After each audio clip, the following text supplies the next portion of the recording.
Hey guys, subscribe for daily content, and if you're shopping for gear, make sure you check out the description for the newest items at some of the very best online retailers. There's also links for some of the items that I personally recommend. Thanks! What's going on YouTube? Metal Complex here, and today I've got another interesting knife review / knife overview to share with you guys. This is the Urban EDC Supply Nitroglide. This actually is still available for pre-order. I think there's just a few days left because I talked with Urban EDC, asked them just a couple of questions before I finish this up. So the pre-order for this is still open. So I will link it down in the description.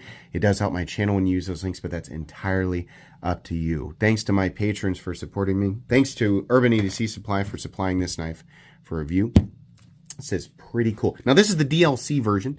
In the past with Urban EDC Supply knives, especially like their exclusives, they've been a little hit or miss. There's been stuff that I've absolutely loved and stuff that I haven't so much, mainly because of what I felt I was getting for the money. This is one of those that I feel like is actually pretty spot on with what they are asking. It's also really cool. This particular version is a very high polished, not mirror, but very high polished DLC Magna Cut blade, and they are on all of them, they're Magna Cut, right? But you have optional DLC. They are hitting this from 62 to 64. Who is the OEM? Well, I don't think they're allowed to say. On an unrelated note, I have a buddy who drives a Fiat. Anyways, the knife is definitely that tier of quality. I think many people could come to their own conclusion on that pretty easily.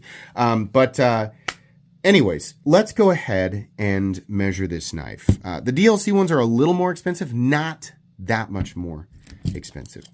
Overall length is coming in at 7.85 inches. Blade length is coming in at 3.5. Cutting edge is 3 inches. So it does feel like kind of in the same way that the Hoghouse Model T is an 8-inch knife, but it doesn't feel like it is.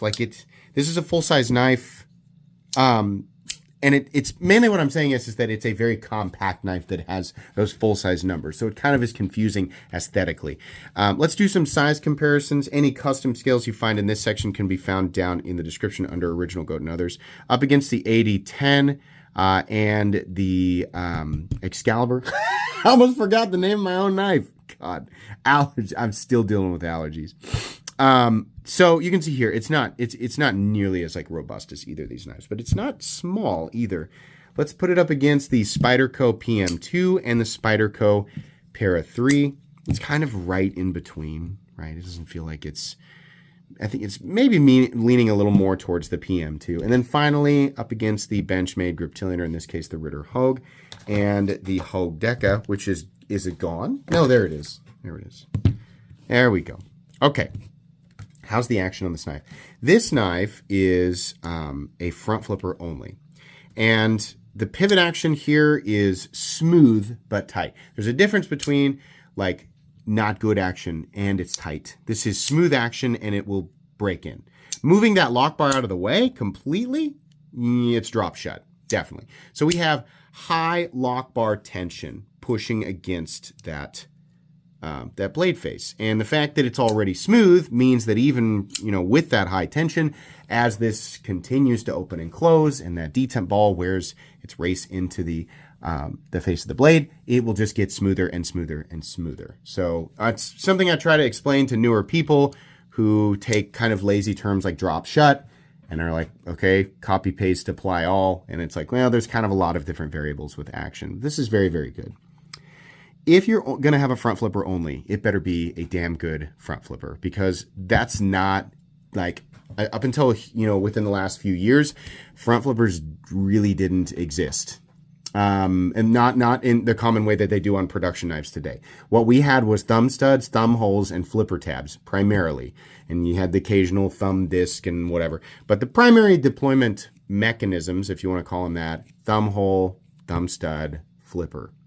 Those are popular because they feel pretty organic. While I have learned to front flip, and anything that's got a front flipper, I kind of know where to position my hands, it definitely does not feel organic. It still doesn't feel like, oh yeah, that's a thing that my hands are supposed to do, right? I can do it with the side of my fingers. I figured it out. They have done this well enough that I can say, yes, this is fine. But that's why. If you're going to be front flipper only, it's got to be pretty much perfect. That doesn't necessarily mean the same. It's not the same thing with a thumb hole or a flipper or a thumb stud, because I think there's a bigger, like, there's room for it to not be perfect and still be like, yeah, I got it. Because your hands, like, at least mine anyway, feel completely organic, interacting with those things and using them to manipulate my knife. So if you're like me, I think you would, if you're somebody who doesn't traditionally love front flippers, I think you'd go, this is good enough for me, right?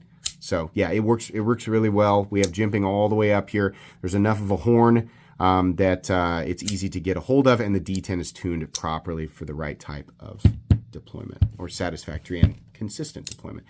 Carry profile, thickness up against the Spyderco Para 3. I don't think it's actually any thinner because it's contoured, and so like when you get up here to the maximum thickness, I think it's going to be about the same. I do like that contouring though. Length and height up against the PM2 and Para 3. This guy is beautifully compact, and it is, for the most part, pretty easy to carry. We'll talk about that pocket clip. But as far as the total amount of space it takes up and the heft, like, yeah, it's nice and compact. I really enjoy it. Materials, what are we looking at here? On this version, it is DLC. You don't get DLC. I think the handle scales are PVD. On this version, the blade is PVD, and I think it runs about $30 more than the standard, like non-coated MagnaCut. But we have 62 to 64 HRC MagnaCut, which is great. That's where it should be. We have titanium. We have a titanium pocket clip. And no backspacer. Wow. We'll talk about that here in just a moment. The weight on this guy, which, by the way, is milled out. No, that's wrong. I'm wrong. I have assumed incorrectly. It is not milled out for weight reduction, but that's fine because it's not really all that heavy. 3.4 ounces. It's great. Really nice ratios, and your balance there. Really good. I think it's actually further back from the pivot than I thought. So about right here. But I think I know why. Let's go ahead and do the hardware check. I'll get out my tools. As per usual, my tools are very inexpensive and very recommendable. You can find them right down in the section of my description that talks about the tools I use on this channel. This is such a minimal knife. This is one of the really cool things about it. This is about as simple as it gets, outside of being an integral. They list it as a semi-integral, and I'm like, I don't know if that's how you... Like, it's still two pieces, but I get where they're going. It's two pieces seamed together. One body screw. So we don't actually use a stop pin at all, which is interesting. These come together to create that sort of fortification, that's otherwise created by the backspacer. So I think the backspacer is more of like an assembly sort of element, right? This screw goes all the way through the frame and connects with the pocket clip, which is cool because if you want to take it apart, it's literally just the pivot and the body screw. And outside of that, it's also like aesthetically, it's super minimal because you really don't have hardly any hardware showing. And the two screws that you would remove would be this guy here, which is a T8, and the body screw, which is also a T8. That's it. You don't have to check. I mean, like, that's beautifully simple. I love that. The simpler, the better, right? As long as you have the right tools for the job, you should be good to go. And some people like, the addition of a backspacer. I mean, some people want that contrast. Some people want color, and they like the different, the colors that they can do. Maybe you want like a blue anodized titanium frame, and you want like a gold backspacer, and you want to. It's not this. This is for people who want that minimalist, super simple approach to disassembly and maintenance, and I can understand both sides of it, right? As far as which is more costly to manufacture, I would imagine they probably saved some. I mentioned this is probably easy to manufacture, but the end result is beneficial enough and visually appealing enough that I think it works. I think that this is going to appeal to a lot of people, but I don't know. I could be wrong about the manufacturing costs. We did that. Oh, we got to do the blade stock thickness. Let's measure that here real quick. So blade stock thickness is 124 thousandths, a little less than middle of the road. Okay. Does this say, what does this say on one side? Oh yeah, I always forget. I have the prototype, but this version is, or I have a prototype. This version is no different than the production versions.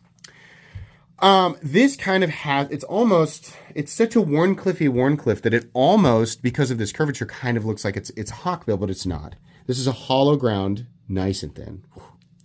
Warncliff blade with a nice ergonomic handle, very nice choke up spot. Really would have loved to have some jimping up here, but this is a really nice tool. MagnaCut DLC coated.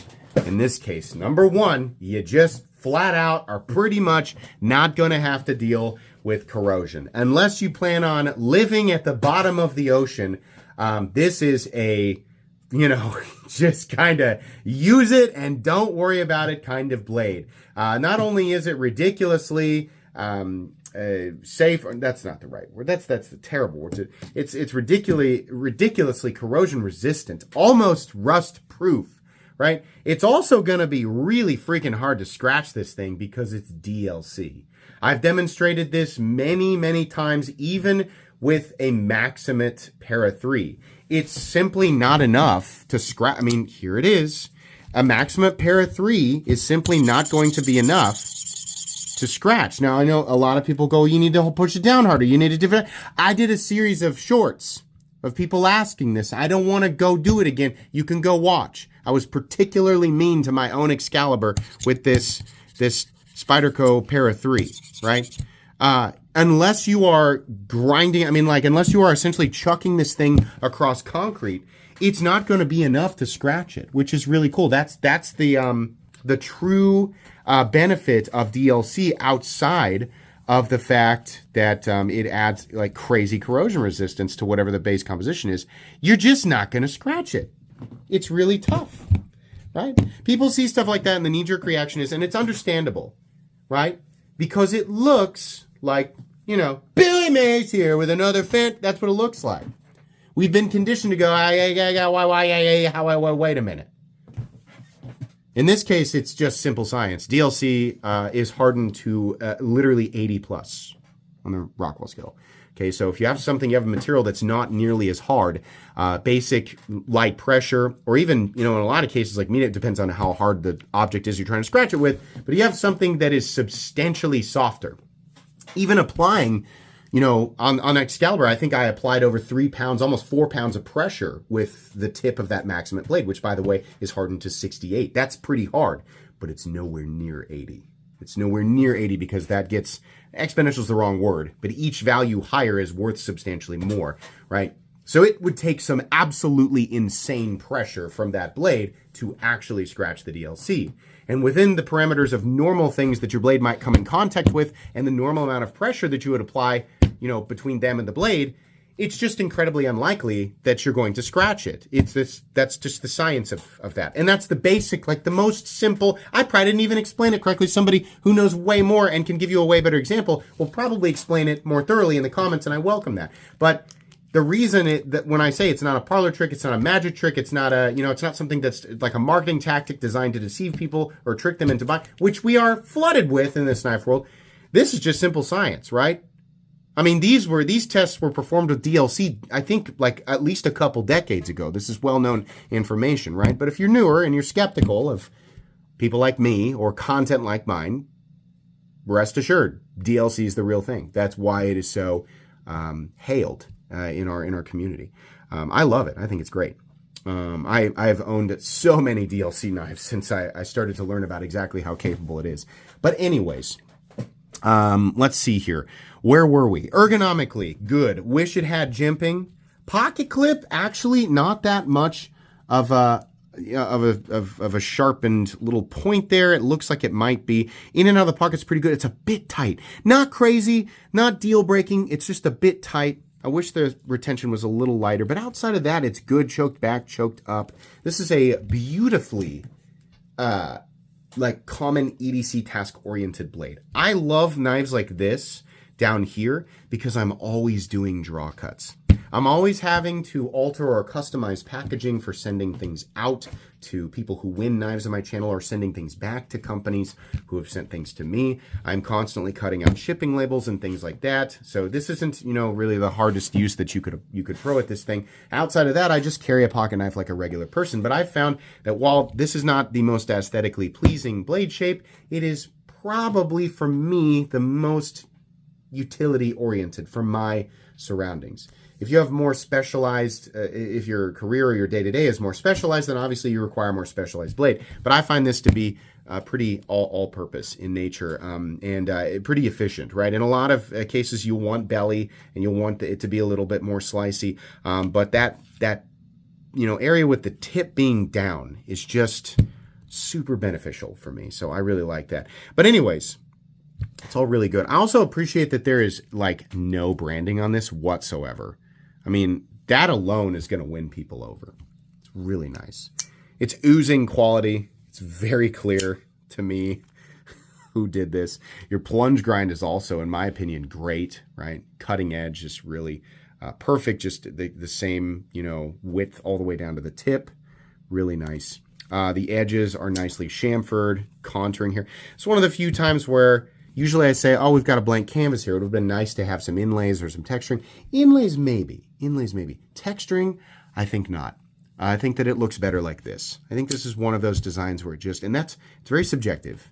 But that's how I feel about this one. I think it's just fine without the texturing. It's very clean without the visible hardware. I can see what they're going for, and the minimalist approach, sometimes that's cringe. Sometimes that word is cringe because it's like, well, it's just a fancy way of saying that your knife doesn't really have any personality. In some cases. In this cases, I think not. I think that actually is a big part of the personality, and then they've done some other things here to make it really cool, right? Like the seam construction with no backspacer and the absolutely like bare minimum amount of hardware required on a titanium frame lock. I think that's really, really cool, and it aids to the end user. Yeah, pocket clip just a little tight, not that big of a deal. Oh no lanyard hole. Oh no. There's also no stop pin. So what do they use? They use the frame. Just contacts the frame, which is fine.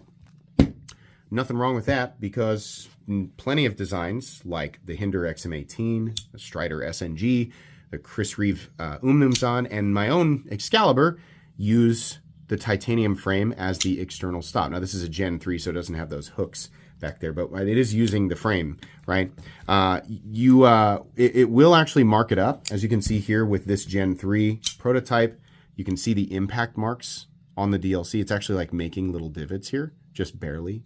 In fact, almost nothing, right? Now on the final generation that we have little housing spots or little divots, right? You can still see little marks, not that bad. This one, when it does leave marks, it's just barely going to be visible because it's tucked way down in there. You can see where it's impacting is like right here. So yeah, I think that's fine. No blade play, up, down, left to right, no lock stick. There is somewhat of I'm not going to call it sharp, it's an abrupt ledge right here. So coupled with the high lock bar tension, that might bother you a little bit. I think it's fine. No pivot lash. I would be shocked to find out if it did. Smooth and consistent in here, just tight because of the tension. That'll continue to smooth up over time. Beautiful detent. Beautifully clicky detent with impossibly perfect centering. Right down the line. Base price, entry price of this, $269. For the DLC version, we have $299. Do I think that's fair? It doesn't absolutely blow my socks off, but I can't say it's not pretty good. It's not incredible, it's pretty good, right? Prices are getting higher across the board, except for some reason, the ultra budget territory of the knife world. But for materials like this and manufacturing quality like this, prices are going up. Tariffs are affecting everything. I find that price tag to be somewhat competitive and certainly not something that should stop you from buying this knife. I think it's pretty darn good. I'm pretty happy with it. I think they did a good job, and I think if you pick this up, you're going to enjoy it. In a general sense, I think it's a pretty good EDC knife. It's got some flashy stuff, but I think this will serve the average person pretty well, especially if you're looking for a knife in this territory. If you've never purchased a knife above $50, well, okay, then you've got some ladder to climb, before you can decide whether or not you really want to spend money like this on an object like this. But if you're familiar with this territory and you're just looking for your next knife purchase and this kind of fits the budget, yeah, I think you'll be happy with this. This is a pretty cool one. So, recommended knives playlist is where I'm going to put this one.